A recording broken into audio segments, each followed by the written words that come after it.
नमस्कार, मी अक्षय पुन्हा एकदा तुम्हा सर्वांचं एडियन बातमीपत्रात मनपूर्वक स्वागत करतोय।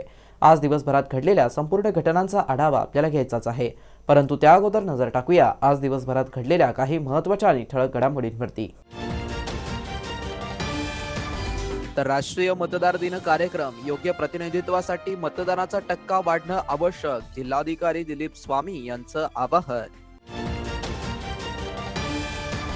अजित पवारांच्या विमान अपघाताआधीच फ्लाईट अटेंडंटने तांत्रिक बिघाडाची व्यक्त केली होती भीती। आता बघूया सविस्तर बातम्या।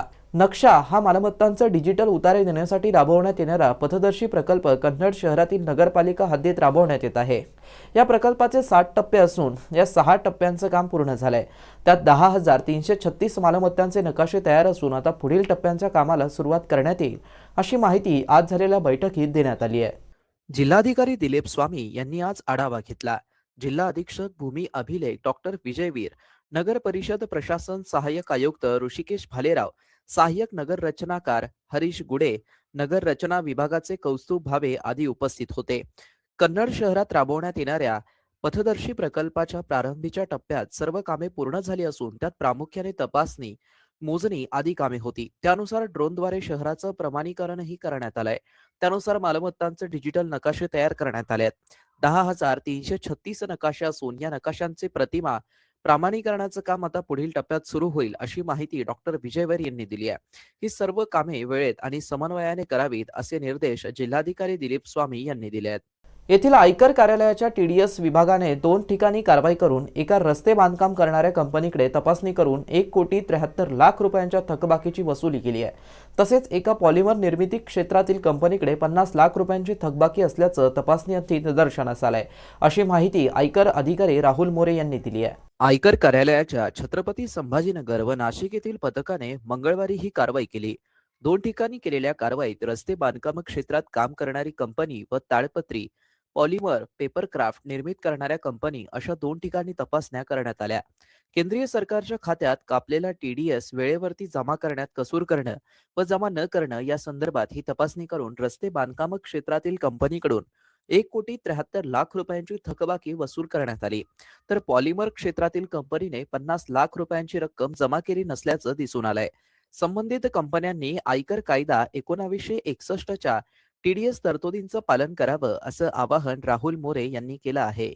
शिवनेरी बॉईज अजंता हॉस्पिटल छत्रपती संभाजीनगर, शासकीय रक्तपेढी छत्रपती संभाजीनगर यांच्या संयुक्त विद्यमानं 26 जानेवारी 2026 रोजी सुमेध वृद्ध विहार N9 शिवनेरी कॉलनी येथे रक्तदान व मोफत आरोग्य तपासणी शिबिर पार पडले। या आरोग्य शिबिराचं उद्घाटन नवनिर्वाचित नगरसेवक जीवन कपाळ हिवराळे, राहुल सोनवणे, महेश माळवतकर, गरीब फाउंडेशनचे सागर भाऊ आगळे, कुणाल साबळे, BSPचे सचिन भाऊ महापुरे तसेच विश्वभूषण बहुउद्देशीय सेवाभावी संस्थेचे अध्यक्ष सुधाकर साबळे, शिवनेरी बॉईज ग्रुपचे सिद्धोदन खंडागळे, हर्षवर्धन जरारे, निलेश जरारे व ग्रुपचे सदस्य यांच्या हस्ते करण्यात आलं। शिबिरास नागरिकांचा उत्स्फूर्त प्रतिसाद लाभला। अनेक रक्तदात्यांनी स्वेच्छेने रक्तदान केलं। शिबिरात रक्तदाब, मधुमेह, हिमोग्लोबिन, BMI आदी तपासण्या करण्यात आल्या। अजंता हॉस्पिटलच्या डॉक्टरांनी उपस्थितांना आरोग्य विषयक मार्गदर्शन केलं। शहरवासियांना एक सुवर्ण संधी। तुम्ही एखादा व्यवसाय करताय का? मग एडियनवरती जाहिरात करा आणि मिळवा व्यवसायात मोठा फायदा। तर वाट कसली बघत आहात? आताच खाली दिसत असलेल्या नंबरवरती संपर्क करा। आपल्याला अजूनही काही बातम्यांचा आढावा घ्यायचा आहे, परंतु इथे वेळ झाली आहे एका छोट्याशा ब्रेकची। कुठे जाऊ नका, पाहत रहा एडियन न्यूज।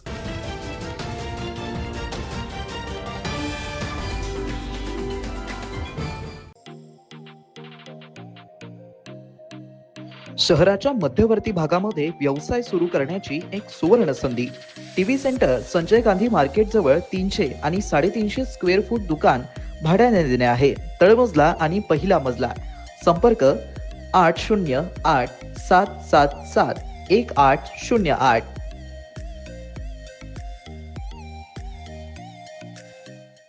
आपका लालच, डर और लापरवाही साइबर अपराधियों के 3 बड़े हथियार हैं।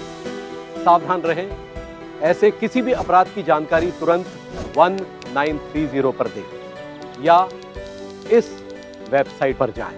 हाँ, और सबसे जरूरी, साइबर अपराधियों से एक कदम आगे रहने के लिए आज और अभी I4C गृह मंत्रालय के official social media handle cyber Dost को फॉलो करें, साइबर दोस्त का साथ दें और साइबर अपराध को मात दें। रुको, सोचो और ऍक्शन लो। अनेकांच्या मनात स्वप्न असते की देशाची सेवा करायची, परंतु काही लोकच योग्य प्रशिक्षण घेऊन ते वास्तवात पूर्ण करतात। वास्तविक सैनिक बनणे सोपं काम नाही, कारण प्रशिक्षणाच्या मैदानापासून ते युद्धाच्या रणांगणापर्यंत प्रत्येक क्षण संघर्षमय असतो। फक्त जो इमानदार, समजूतदार असेल आणि ज्याची इच्छाशक्ती प्रबळ असेल असाच व्यक्ती या क्षेत्रात टिकू शकतो। प्रत्येक वर्षी अनेक परीक्षार्थ्यांना यश प्राप्त होते, ते फक्त आणि फक्त गरुडचे अकॅडमी। पंख आम्ही देतो, उंच भरारी तुम्ही घ्या।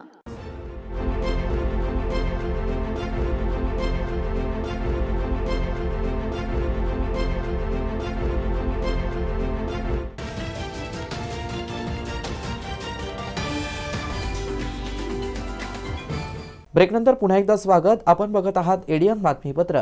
बारामतीतील भीषण विमान अपघातात मृत्युमुखी पडलेल्या फ्लाइट अटेंडंट पिंकी माळी हिच्या नातेवाईकांनी विमान कंपनीच्या कामकाजावरती गंभीर प्रश्न उपस्थित केलेत।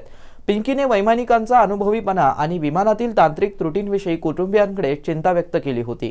बारामतीतील भीषण विमान अपघातात मृत्युमुखी पडलेल्या फ्लाइट अटेंडंट पिंकी माळी हिच्या निधनाने मुंबईतील वरळीच्या सेंच्युरी मिल परिसर हळहळला आहे।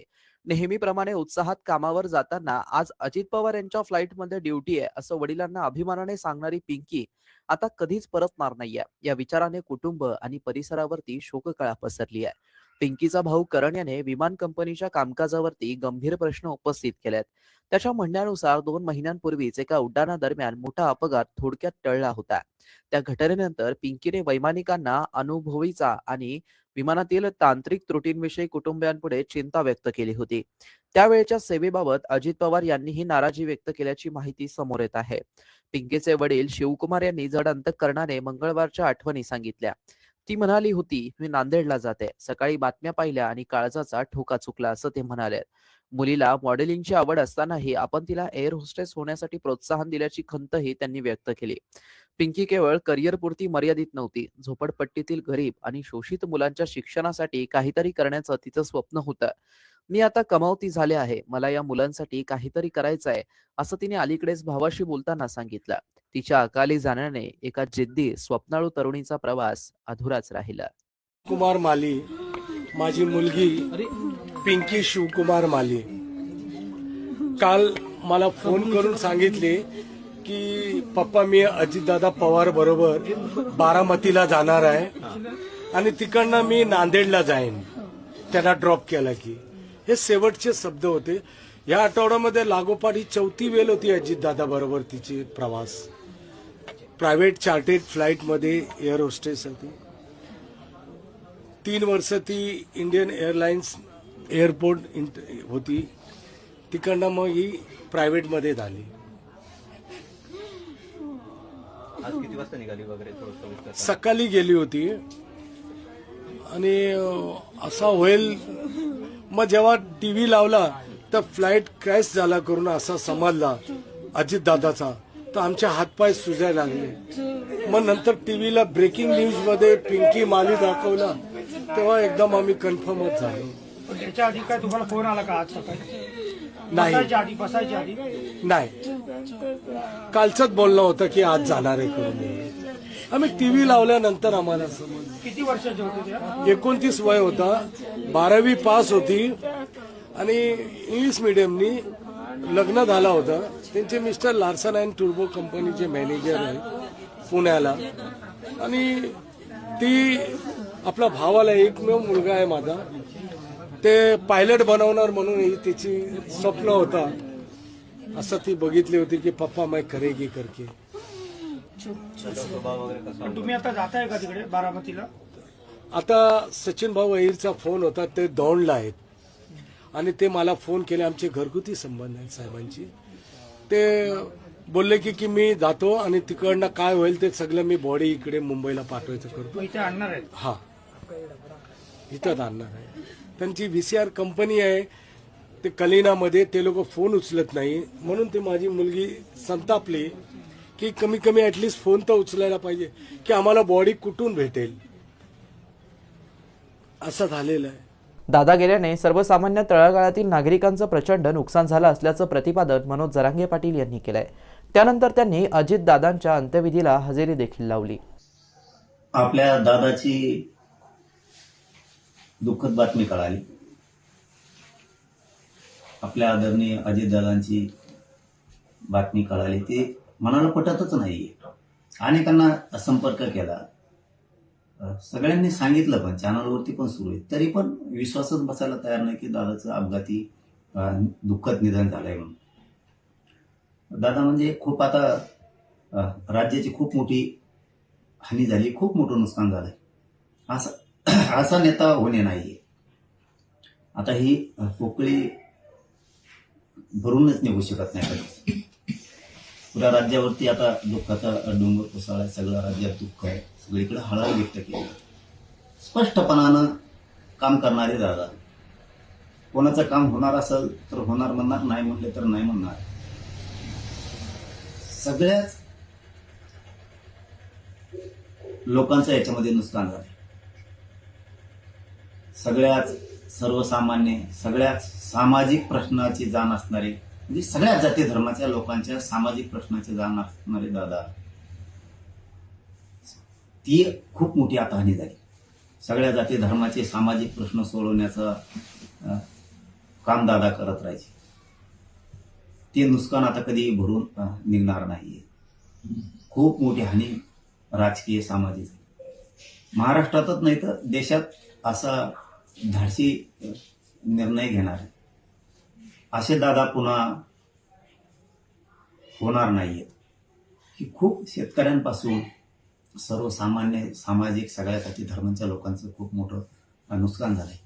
आपल्याही समाजाचं खूप मोठं नुकसान झालंय. खूप मोठा सामाजिक राजकीय आधार दादा होते सगळ्यांचा.